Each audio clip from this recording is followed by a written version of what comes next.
आइए जानें आरोग्यवर्धक स्वर योग। मित्रों, भगवान ने मानव जन्म के समय से ही देह के साथ एक ऐसा आश्चर्यजनक अपूर्व उपाय रच दिया है जिसे जान लेने पर प्रायः किसी भी सांसारिक विषय में असफलता का दुख नहीं हो सकता। क्योंकि अधिकांश मनुष्य इस उपाय को नहीं जानते और न उससे लाभ उठाने का प्रयत्न करते हैं, इसी कारण अनेक कार्यों में उनको सफलता प्राप्त नहीं होती। इस विषय का विवेचन जिस शास्त्र में किया गया है उसे सर्वोदय शास्त्र कहते हैं। यह प्रत्यक्ष फल देने वाला है। मुझे पग पग पर इसका आश्चर्यजनक फल देखकर आश्चर्यचकित होना पड़ा है। जीव के जन्म से मृत्यु के अंतिम क्षण तक निरंतर श्वास प्रश्वास क्रिया चलती रहती है और यह श्वास नासिका के दोनों छिद्रों से एक ही समय एक साथ समान रूप से नहीं चला करती। कभी बाएं कभी दाएं पुट से चलती है। कभी कभी एकाध घड़ी तक दोनों छिद्रों से समान भाव से भी श्वास प्रभावित होती है। बाएं नासापुट के श्वास को ईड़ा में चलना, दाहिनी ओर से चलने वाले श्वास को पिघला से चलना और दोनों पुट से समान भाव से चलने वाले उसे सुषुम्ना में चलना कहते हैं।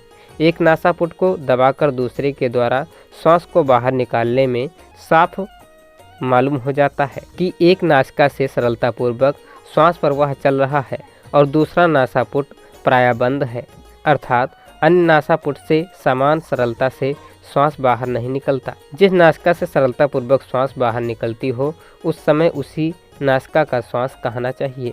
क्रमशः अभ्यास होने पर बहुत आसानी से मालूम हो जाता है कि किसी नासिका से श्वास प्रभावित हो रही है। यदि मनुष्य का स्वास्थ्य स्वाभाविक दशा में हो और रहन सहन प्राकृतिक के अनुकूल हो तो प्रतिदिन प्रातःकाल सूर्योदय के समय से ढाई घंटे के हिसाब से एक एक नासापुट के क्रमानुसार श्वास चलती है। इस प्रकार रात दिन में 12 बार बाईं और 12 बार दाईं नासिका से श्वास चलती है। इस श्वास पर श्वास का क्या प्रभाव होता है, इस संबंध में शास्त्र में कहा गया है, प्रतिदिन रात दिन 8 घड़ियों में ढाई घड़ी के हिसाब से स्वर परिवर्तन होने से क्रमशः पंच तत्वों का उदय होता है। इस श्वास पर श्वास की गति को समझकर कार्य करने पर शरीर स्वस्थ रहता है और मनुष्य दीर्घजीवी होता है। फलस्वरूप समस्त सांसारिक कार्यों में सफलता मिलने के कारण सुखपूर्वक संसार यात्रा पूरी होती है। आइए अब जानेंगे वाम नासिका का श्वास फल। मित्रों, जिस समय ईड़ा नाड़ी अर्थात बाईं नासिका से श्वास चलती हो उस समय स्थिर कार्यों को करना चाहिए, जैसे अलंकार धारणा, दूर की यात्रा, आश्रम में प्रवेश, मकान बनाना, द्रव्यादि धारण ग्रहण करना, तालाब कुआं जलाशय आदि की प्रतिष्ठा करना। बाईं नाक से श्वास चलने के समय शुरू करने पर उन सब कार्यों में सिद्धि मिलती है। आइए अब जानेंगे दक्षिण नासिका का श्वास फल।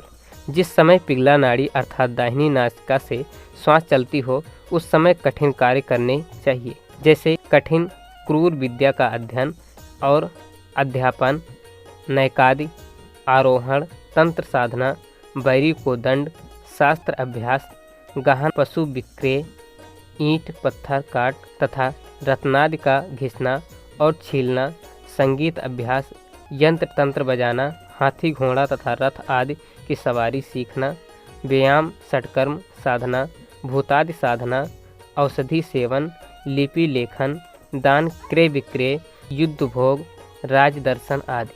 आइए अब जानेंगे सुषुम्ना का श्वास फल। दोनों नाकों से श्वास चलने के समय किसी प्रकार शुभ या अशुभ कार्य नहीं करना चाहिए। उस समय कोई भी काम करने से वह निष्फल होगा। उस समय योगाभ्यास तथा ध्यान धारणा आदि द्वारा केवल भगवान को स्मरण करना उचित है। सुषुम्ना नाड़ी से श्वास चलने के समय किसी को भी साप या वर प्रदान करने पर वह सफल होता है। इस प्रकार उचित स्वर में कार्य करने से मनुष्य अनेक प्रकार के लाभ उठा सकता है।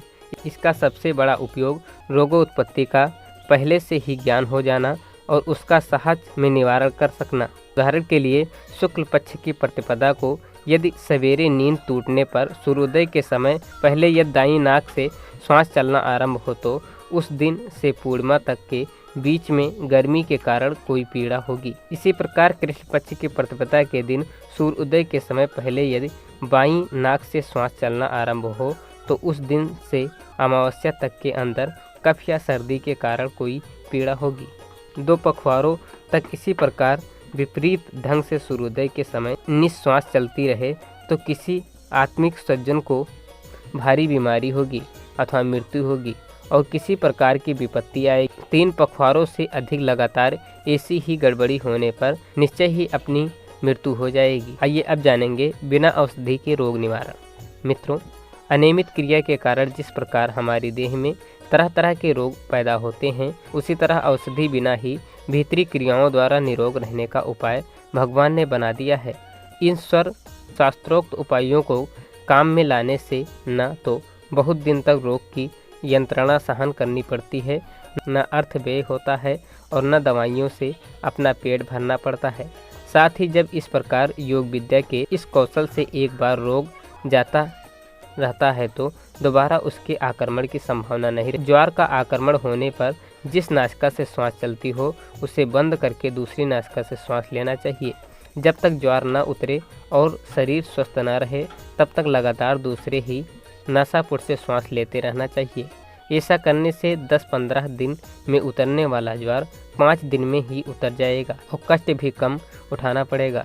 ज्वार काल में मन ही मन में चांदी के समान श्वेत वर्ण का ध्यान करने से और शीघ्र लाभ होता है। इसी प्रकार और भी कई तरह के ज्वार, सिरदर्द, अजीर्ण, दंत रोग, स्नायुविक पीड़ा, दमा, नेत्र रोग भी योग संबंधी साधारण विधियों से ठीक हो जाते हैं। स्वर विज्ञान का प्रयोग इसी प्रकार के अनेक महत्वपूर्ण कार्यों में किया जा सकता है। यात्रा को सफल बनाना, गर्भाधान द्वारा सौभाग्यशाली संतान प्राप्त करना, शत्रु वशीकरण, अग्नि को बुझाना, चिर यौवन प्राप्त करना आदि अनेक कार्यों में इससे उल्लेखनीय सहायता मिल सकती है। स्वर विज्ञान की जानकारी कठिन नहीं है, पर सफलता प्राप्त करने के लिए इच्छा अनुसार स्वर को क्रम या ज़्यादा समय तक चलाने का अभ्यास करना पड़ता है। लेखक पंडित श्री राम शर्मा आचार्य, युग साहित्य, योगी दधीच। ओम शांति शांति शांति।